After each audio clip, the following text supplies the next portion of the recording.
Well, hello Internet, and welcome to part 7 of my sales and closing strategies tutorial. Today I'm going to cover closing techniques and multiple different closes that are available to you. Here I'll wrap up my closing techniques series of videos. You'll be happy to know that the final part of the selling process, getting the client to buy, is the easiest. If you're having trouble getting the client to buy, you have messed up the presentation phase. I wrote scripts for telemarketing companies that were hugely successful and original.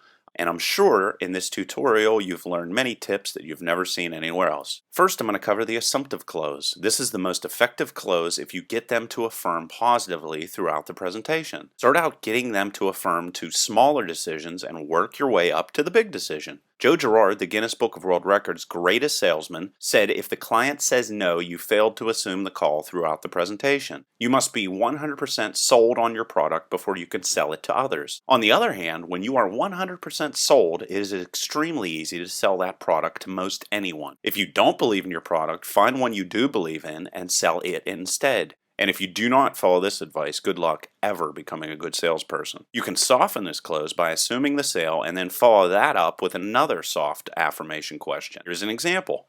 I know you'll love this product or service. Now, which payment plan, additional features, delivery options, etc. work best for you? Then you have the honest close. Here you look them in the eyes and you tell them you want to be honest and tell them you want your business. Then ask them what you need to do to get it.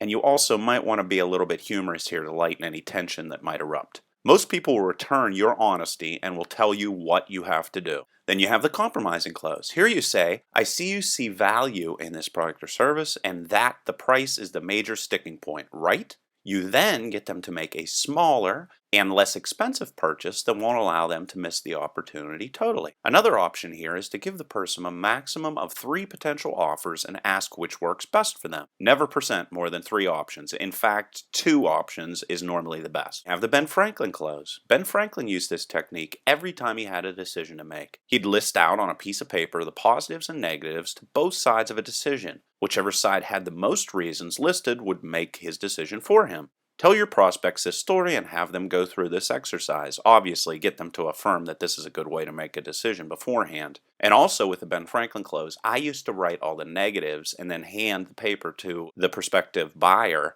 and ask them to list the positives. I used to ask all my customers to describe what objections they had before they made the positive decision to buy from me. I did this at the end of the presentation. I would have them explain in their own words how I overcame that objection, but I wouldn't call it an objection. I'd call it a problem they have with a product.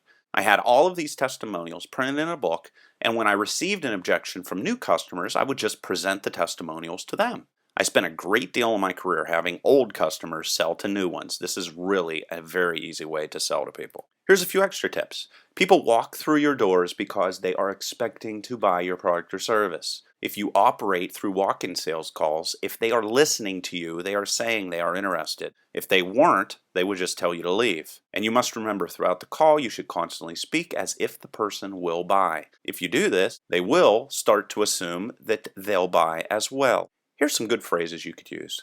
You can handle the payments on a quarterly basis at a 10% discount, not you may wish to purchase based on a 10% discount on a quarterly basis. See, the first one was assumptive, the second one was not. Or you could say, I think you're smart to make a purchase today before the price increases, instead of, if you buy today, you'll avoid the price increase. Make the customer feel as if the product belongs to them. Get them used to owning the product.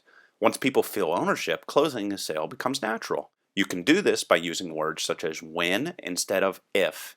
Also use the words we and let's to give them the impression that they aren't making the decision alone. So what's next? This was the basics of my selling system. Is there anything I've missed? Or do you have any questions? Or are there any specific problems that you have in regards to selling? If you do, leave them in the comment section below. Till next time.